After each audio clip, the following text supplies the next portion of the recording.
Olá, meus irmãos. A paz do Mestre esteja com todos vocês. Que Deus abençoe quem me ouve poderosamente. Abençoe você, sua família, seus projetos, seus sonhos. Abençoe a tua família e abençoe te guardando, te livrando por onde quer que você andar, de todo o mal que nos cerca e tenta nos parar. Que Ele te abençoe e também te conduzindo a um lugar de descanso e um lugar bom para que você possa viver de forma plena. Esse é o desejo do meu coração. E que Ele possa vir falar conosco, por intermédio sempre da sua santa e poderosa palavra. O texto hoje para nossa breve reflexão é um texto bastante familiar, bastante conhecido. Quero ler com vocês o Evangelho de Jesus Cristo, segundo João capítulo 14, versos 6 e 7, para aquilo que o Senhor quer falar conosco. Diz assim: Jesus disse: Eu sou o caminho, a verdade e a vida. Ninguém pode vir ao Pai senão por mim. Se vocês realmente me conhecessem, saberiam quem é meu Pai. Mas de agora em diante vão conhecer e ver o meu Pai. Glória a Deus. Quero contextualizar rapidamente, irmãos, do capítulo 13 ao capítulo 17 do evangelista João. Ele começa a narrar a despedida do Senhor Jesus, visto que ele voltaria ao Pai. O capítulo 13 começa até dessa forma, com essa narrativa. E nesse momento aqui o Senhor está dando algumas instruções, que eles não ficariam órfãos, viriam o Espírito Santo. E quem está perguntando, a quem ele está respondendo é justamente Tomé, o homem do dedo na ferida, que duvidou quando todos acreditaram. Eu creio que é pertinente para aquilo que o Senhor vai falar conosco, que eu quero trazer para a nossa vida esses versículos, na verdade hoje é uma reflexão mesmo, e quero que prestem atenção do começo ao fim, para que nós possamos aqui encontrar respostas, se essa é a verdade daquilo que nós vivemos nesses desertos, nesse dia, nessa longa estrada. Bom, vamos lá? Começa falando assim, versículo 6. Jesus disse: Irmãos, eu gosto muito, sabe, quando começa assim, porque nós sempre deveremos observar quem é que fala conosco. Olha, toda a palavra de Deus, eu sei que ela é inspirada por Deus. E existe dois ou três versículos que comprovam isso. Ela é a própria palavra de Deus. Só que o Senhor Jesus, ele é a própria palavra encarnada. Ele é o próprio Deus. Então nós devemos observar quem fala. Nós devemos sim olhar. Observar é olhar quem fala. Porque até o próprio Pedro, e aqui eu quero colocar ele num exemplo, por exemplo, ele, em determinado momento, o Senhor Jesus disse para ele: afasta-te de mim, Satanás. Por quê? Porque todos os homens são suscetíveis a dar ouvidos ao inferno. Tem uns até mesmo que chegam no caso de possessão. Não é o caso de Pedro, a palavra não conta isso para nós. Mas Pedro seria o maior, ou seja, o primeiro líder da igreja. Então, o maior, quando eu falo, não na questão de homem, sim naquilo que se refere ao seu ministério como frutificação e daquilo que abençoaria outras pessoas, irmãos. Ele teve nessa condição do próprio Senhor Jesus falar para ele: arreda-te de mim, de Satanás. Então nós devemos observar e ter discernimento para saber quem é que fala conosco. Sempre vai ter vários tipos de pessoas do nosso lado, mas os dois que nós devemos observar bem é aqueles que nos apoiam e aqueles que jogam contra nós, estão sempre do lado ali de Satanás, tentando nos parar. Então observe sempre quem fala. E quando eu observo justamente, além desse versículo que define bem Jesus, o caminho, a verdade e a vida, eu gosto de Hebreus 12:2. Fala assim, fitando os olhos em Jesus. Jesus é o nosso maior exemplo. Por quê? Autor e consumador da nossa fé. Autor é aquele que escreve a nossa história. Autor é justamente aquele que está nos dando um final de paz e de esperança. Consumador é justamente aquele que vem para cumprir promessa, ou seja, consumar o ato, consumar tudo. Ou seja, ele fala e faz. E a nossa fé é o que, irmãos? É aquilo que nos dá acesso justamente a receber de Deus tudo aquilo. É o elemento necessário, fé e paciência. São os dois elementos necessários para nós recebermos de Deus tudo aquilo que Ele nos prometeu. A palavra fala por que nós devemos olhar para Ele. Fala assim, o qual pela alegria que lhe fora proposta, ou seja, as promessas, suportou a cruz, desprezando a vergonha, e está assentado à direita no trono de Deus, ou seja, a autoridade máxima dele. É o que fala e acontece, irmãos. E é ele que vem falando justamente para Tomé, o homem que duvida. É esse quem está falando aqui. E o que ele fala? Eu sou o caminho. Irmãos, eu quero fazer aqui uma pontuação. 3 perguntas estão dentro de nós. Quem sou eu? De onde eu vim? E para onde eu vou? E nessa quem sou eu engloba algumas, como por exemplo, qual é o meu propósito? Qual que é o motivo de eu estar aqui? Muitas pessoas pensam que estão na vida só para sofrer. Muitas pessoas pensam constantemente que nasceram por um karma, ou seja, por um motivo ruim. Muitas pessoas acham, sinceramente, que vieram nessa vida para levar uma vida mais ou menos, uma vida medíocre, sem a intenção de grandeza. E a nossa grandeza está em Deus, mas nós precisamos compreender essas realidades a qual Jesus inseriu aqui na conversa. O que é o caminho, irmão? O caminho é o espaço percorrido entre o início e o fim de uma jornada. O autor e o consumador, ele fala, eu sou o princípio e o fim. E agora ele está se colocando como o caminho. Esse é o espaço percorrido. Eu trabalho como motorista de aplicativo. Quando alguém me chama e eu vou buscar a pessoa, eu vou buscar ela no lugar de embarque e o destino final dela é no lugar de desembarque. Então, durante esse...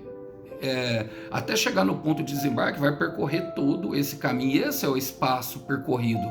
E nós precisamos entender, porque ele está falando, eu sou o caminho. Eu sou. O próprio Deus está falando que é o nosso caminho. Por quê, irmãos? Porque nós vamos precisar muitas vezes dele. Nesse caminho, nessa longa estrada. Quantas vezes eu olhei para o céu, irmão, e eu creio que os irmãos também já olharam, fortaleça no Senhor nessa longa estrada, fortaleça-me, Senhor, nessa longa estrada, falta-me forças, ó Senhor, faz em mim o teu querer. Olha, em Salmos capítulo 18, no versículo 32, diz o seguinte, ele é o Deus que me cinge de força e torna perfeito o meu caminho. Somente Deus tem a capacidade de nos aperfeiçoar, de tornar perfeito o nosso caminho, ou seja, de dar um sentido para a vida. O caminho em si, irmãos, ele pode ser o próprio processo. Embora essas 3 palavras elas estejam intimamente atreladas uma à outra. O caminho como a verdade é a vida. Por quê? A verdade, e agora eu vou chegar nela, a verdade é tudo aquilo que nós buscamos. Se eu pudesse dar um conceito de verdade, logicamente eu apontaria para o Senhor Jesus, porque ele fala, em verdade eu digo. E muitas vezes ele usa essa expressão porque ele é a própria verdade falando a verdade, o que daria uma ênfase maior naquilo que seria a verdade. Agora a verdade ela pode ser relativa de um para o outro, porque todas as pessoas tomam como, ao dar a sua resposta, o seu ponto de vista, ou seja, o ponto de referência. Mas, por exemplo, quero aqui pegar essas 2 canetas. A pessoa que vê do lado de cá, ela não vê da mesma forma do lado de cá. E se eu pudesse dar um conceito específico para a verdade, para as nossas vidas, seria a resposta resultante de todos os fatos e dados obtidos justamente nesse caminho.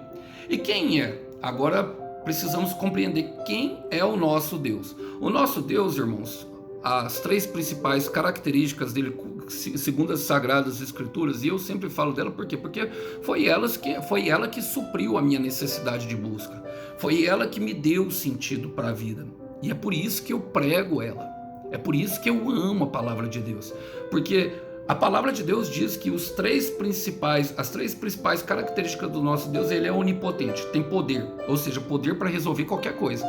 Ele é onipresente, está em todo lugar, em todo tempo, em todos os momentos. E ele é onisciente, ou seja, ele sabe, tem conhecimento de tudo. Quero ler com vocês 2 versículos que respaldam justamente isso. Fala assim, ó, guia-me, Senhor, na tua vereda. Eu quero ler na versão mais atual. Fala assim, ó, ensina-me a viver de acordo com a tua verdade, pois tu és o meu Deus, o meu Salvador. Eu sempre confio em ti. E somente uma pessoa que teria esses atributos e entenda Deus como uma pessoa, meus irmãos, de poder, sabe, de conhecimento dos fatos e dos dados, e principalmente estaria em todo momento, em todas as circunstâncias, poderia dar uma resposta lógica, ou seja, uma resposta verdadeira, uma resposta que faz sentido às nossas vidas. E por isso o Salmos 43, versículo 3 fala: manda a tua luz e a tua verdade, para que elas me ensinem o caminho e me levem de volta a Sião. Sião fala do Monte Santo, o teu Monte Santo e o teu templo, onde vives. De lá nós viemos e para lá nós voltaremos. E chegamos na vida, irmão. E a vida, logicamente, é tudo aquilo que nós procuramos. Seria, em singelas palavras, seria aquilo que nós viemos para desfrutar. Quando somos crianças, achamos que tudo é uma brincadeira. Achamos tudo bom, vocês já viram? Por isso que Jesus fala para nós sermos como criança. Lembra-te do teu tempo de criança, do sorriso inocente, quando não tinha entrado o pecado. Agora, não podemos definir a vida, irmãos. Não podemos, não temos condição de devolver a vida. É um processo. E ele se coloca, o Senhor Jesus se coloca como a verdade e ele se coloca como a vida. E se eu pudesse definir em uma palavra, logicamente não posso, irmão. Seria existência. Existência. Agora, compreender essa situação pode nos levar justamente, irmãos, a meditações mais profundas de realmente do sentido da vida, daquilo que ela se refere. Irmãos, homens e mulheres ao longo de toda a história, como os filósofos e muitos gregos, sabe, passaram muito tempo pensando em qual seria o sentido da vida e por que nós estaríamos aqui. E todos eles apontaram para uma existência maior.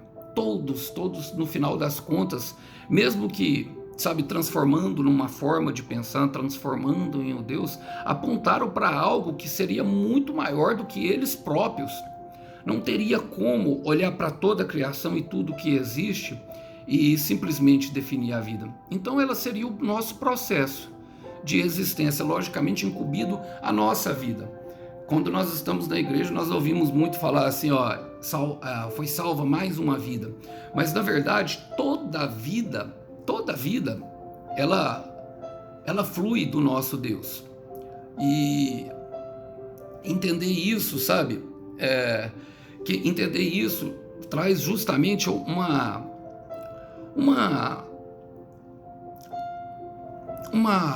um sentido daquilo que deve se acompanhar, irmãos. Em suma, o Salomão fala em Eclesiastes 12:13, ele fala assim, em suma, temam o Senhor e respeitem os outros e temam a vida, para que tudo lhe vá bem. Ele fala isso no final de Eclesiastes 12:13. Depois, aquele homem, ele passou pensando o tempo inteiro, e ele foi o mais sábio depois de Jesus, segundo a Bíblia. Olha, agora, entender isso vai trazer para nós justamente, sabe, um sentido daquilo que devemos fazer. Quero terminar aqui com essa parte para chegar justamente lá, porque esse sentido nós encontramos ele totalmente na vida de Jesus. Quero ler com vocês o Salmo 39, do versículo 4 ao 6. Fala assim: ó Senhor Deus, quanto tempo ainda vou viver? O salmista está ali justamente nessa perseguição. Mostra-me como é passageira a minha vida. Quando é que vou morrer? Como é curta a vida que me deste, diante de ti a duração da minha vida não é nada. De fato, o ser humano é apenas um sopro. E ele anda por aí como uma sombra. Não adianta nada ele se esforçar, ajunta riquezas, mas não sabe quem vai ficar com elas. E isso é justamente o que alguns acreditam. Alguns acreditam que vieram para fazer um legado por meio dos seus bens, por meio das suas posses. Alguns tentam criar uma história e atingir a glória por meio dos seus corpos, sendo uma pessoa muito linda, muito admirada pela sua beleza. Outros tentam justamente construir glória no meio das suas guerras. Agora, o sentido que Deus dá para nós, para a nossa vida, ele é muito maior do que isso. Ele é muito maior que isso, e é justamente essa sequência a qual o Senhor está tentando inserir ali na cabeça dos discípulos. Ele fala assim, se vocês realmente me conhecessem, saberiam quem é meu Pai. Sabe por quê, meu irmão? Porque o Pai, ele é a fonte de tudo. O Pai, ele é a fonte de tudo. E ele fez por meio de Jesus Cristo, ou seja, por meio da palavra, todas as coisas. A Bíblia também, ela nos relata isso. Quero ler com vocês um discurso de Paulo justamente ali com os epicureus e os estoicos, que eram pensadores da Grécia Antiga. Faziam parte justamente dessa galeria de pensadores, como dentro muitos outros. Eu poderia citar nome como Thomas Hobbes, Sócrates, Platão, entre vários, irmãos, procurando aí o sentido. E olha o que Paulo fala justamente para eles em Atos capítulo 17, a partir do verso 24, diz assim: Deus que fez o mundo e tudo que nele existe é o Senhor do céu e da terra, e não mora em templos feitos por seres humanos. E também não precisam que façam nada por ele, pois ele mesmo é quem dá a todos vida, respiração e tudo mais. De um só homem ele criou todas as raças humanas para viverem na terra. Antes de criar os povos, Deus marcou para eles os lugares onde iriam morar e quanto tempo ficariam lá. Ou seja, há um plano, há uma organização, e não estamos aqui ao acaso, como as pessoas tentam insistir. E ele é a fonte que processa tudo, irmão. Toda a vida que você vê, tudo que tem vida, tudo que respira. É por isso que o salmista fala: tudo que respira, louve ao Senhor. Tudo que tem vida, louve ao Senhor. Por quê? Porque ele é a fonte de tudo, irmão. Ele é a fonte de tudo. Então, o Senhor, ele é a própria vida. Tudo que você... E aqui voltando ao assunto, porque quando nós estamos lá na igreja, um irmão aceita Jesus, mais uma alma foi salva, é essa, mais uma vida ganha para Jesus. E na verdade a vida não pode ser contada. A vida não pode ser enumerada. Logicamente é uma maneira simplista de dizer que aquela alma foi alcançada pelo Senhor Jesus e que a salvação chegou na casa dela. Mas contar a vida não tem como nem enumerar ela. Por quê? Porque ela é o próprio Deus. Em João capítulo 17, versículo 3, na oração de Jesus, o Senhor Jesus fala: e esta é a vida eterna, que conheçam a ti. Aqui no versículo 28, no versículo 27, ele fala: ele fez isso para que todos pudessem procurá-lo. E nós entendemos dentro do nosso coração, irmãos, que justamente falta algo, que estamos numa busca incessante. Ele fala aí: talvez encontrar, embora não esteja longe de cada um de nós. Por quê? Porque ela pulsa dentro de nós. Quando o Senhor nos fez, em Gênesis 1, 27 e 28, ele fala que fez nós a sua imagem e a sua semelhança, para que nós pudéssemos refletir a sua glória, refletir a sua vida. E muitas pessoas podem perguntar nesse momento: mas se ele é a vida, por que tem tanto mal no mundo? Irmãos, é justamente pela nossa livre escolha. Em sua soberania, Deus decidiu que fosse assim. Deus decidiu que nós pudéssemos querer se aproximar dele, que fosse um querer do nosso coração, que através de uma relação com ele, ele despertasse, ele pudesse despertar essa vontade. Porque se ele obrigasse nós a amássemos, irmãos, nós não teríamos livre-arbítrio, seríamos uns robozãos. E é isso que o diabo tenta fazer conosco. Se você olhar pelo mundo, todo mundo age igual. Todo mundo faz da mesma força, todo mundo odeia da mesma força, todo mundo exclui as pessoas da mesma forma. Só mudam as palavras e as formas de excluir. Hoje, por exemplo, é muito fácil você excluir um relacionamento. Você bloqueia no WhatsApp, irmão, pronto, não me serve mais. E é tão simples, porque passa a ser números. Eu vou tentar aqui agora com esse aqui. Não é? É simples, todos se tornam descartáveis rapidamente. E esquecemos que Deus, que nos deu a fonte de tudo, cada um de nós tem um pouquinho dele, porque ele sobrou ali no Gênesis. O fôlego de vida, só nós, se tornou alma vivente, a palavra fala. É o Zoe, que é recuperado justamente em Jesus, porque isso foi perdido por causa do pecado.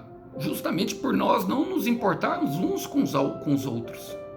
Justamente quando o pecado entrou no mundo, nós começamos a não importar mais com o pedacinho de centelha de vida, com aquela alma ganha. Então o Pai é a fonte de tudo. Em Jesus nós encontramos o verdadeiro sentido para a vida, irmão. E como que encontra isso? Efésios 2:10. As obras que antemão ele preparou para nós. Eu quero ler esse versículo, eu vou ler ele completo aqui para nós trazermos um entendimento maior, para a gente já partir para o final, porque isso traz, irmão, sentido ao nosso coração. Por que é tão importante as obras? nós somos salvos, Paulo fala, por meio da fé em Jesus Cristo, não pelas nossas obras, mas para que nós pudéssemos executá-las, porque é na obra que nós aprendemos a amar, é naquilo que o Senhor Jesus, com as pessoas que Ele quer que nós se relacionemos, ou seja, que nós descobrimos o verdadeiro propósito da vida, ou seja, conhecemos mais o Senhor. Ele fala assim, pois foi Deus quem nos fez o que somos agora, isso em Efésios 2:10. O que nós somos agora, ou seja, nós somos uma obra da mão dele, em nossa união com Cristo Jesus. Ele nos criou para que fizéssemos as boas obras que ele já havia preparado para nós de antemão. Essas obras nos dão a capacidade de nos mantermos coligados com ele, porque nós vamos precisar dele, irmão. Ele vai nos ensinar a amar, ele vai nos ensinar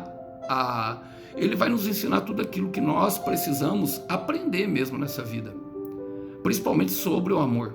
E essa obra aqui não é um construto físico, essa obra aqui fala de pessoas, irmãos, eu sempre falo disso. De João, do capítulo... Eu gosto da Bíblia, explicando a Bíblia, irmão, porque, sabe, ali não há dúvida, como eu disse, ela é a verdade. João capítulo 1, do versículo 3, fala justamente isso. O próprio autor João fala, por meio da palavra, Deus fez todas as coisas, e nada do que existe foi feito sem ela. A palavra era a fonte da vida, e a vida trouxe luz a todas as pessoas. A luz brilha na escuridão, e a escuridão não conseguiu apagá-la. Vida, fonte, caminho e luz, o que é verdade. Tudo isso, irmão, está em Jesus Cristo. E é por isso que eu sempre falo, para que nós possamos cada vez mais conhecer Ele. Mas como é que eu conheço? Irmãos, alguns crentes julgam ser mais importante orar do que ler a palavra. Outros crentes já, por sua vez, acham mais importante ler a palavra e orar. Agora, a oração é o relacionamento com a palavra, a oração é o relacionamento com Deus, que é a própria palavra. Então nós precisamos dos dois, sabe? E se não se dispor diligentemente, sentindo vontade ou não, estando triste ou estando alegre, estando com raiva ou estando eufórico, estando feliz ou infeliz, se você não se dispor a diligentemente a orar e a ler a Bíblia e ali entender de Jesus o que ele tem para você, para a sua vida, o seu propósito pessoal, jamais, irmão, qualquer um de nós, jamais nós vamos chegar lá.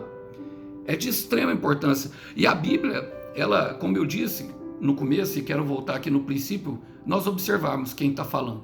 Logicamente, dentro da Bíblia, irmãos, nós vamos ver a mesma palavra para o mesmo assunto divergindo em certos momentos. Mas a palavra, ela foi construída em vários tempos, ao longo de 4.000 anos, por 40 escritores diferentes, entre eles homens e mulheres, alguns usando amanuenses. Ela se une de forma perfeita, como um quebra-cabeça, justamente para nós entendermos que uma mente superior escreveu ela, e ela é viva, ela é capaz de se relacionar com nós, ela vai tomando vida dentro do nosso coração e nos conduzindo e nos inspirando justamente a viver os propósitos que Deus tem para a nossa vida, que são vários, irmãos, são vários, por isso eu gosto, e quero terminar aqui com Atos, capítulos 17, versículo 28, parafraseando Paulo, que parafraseia os pensadores da época. Ele fala, porque nele nós vivemos, nos movemos e existimos. Sem ele não há sentido à vida, porque dele, por ele e para ele foram feitas todas as coisas. E você pode crer ou não crer nisso. É uma escolha sua, que ele mesmo lhe deu o direito de fazer, e por isso você não pode, e por este motivo você não será considerado robô. Agora, nós jamais poderemos falar para ele como ele faz todas as coisas, porque se na sua soberania ele nos deu o direito de decidir, então, meu irmão, eu quero lhe incentivar. Uma das suas maiores armas é o livre-arbítrio. Então use-o. O seu futuro está no livre-arbítrio. Então use-o. E se eu pudesse falar, use-o bem. Use-o em Jesus. E você terá uma recompensa gloriosa. Que Deus abençoe a sua vida. Que nós possamos ficar com essa breve meditação nesse dia de hoje. A paz do Mestre Jesus esteja com todos vocês. Tchau, tchau.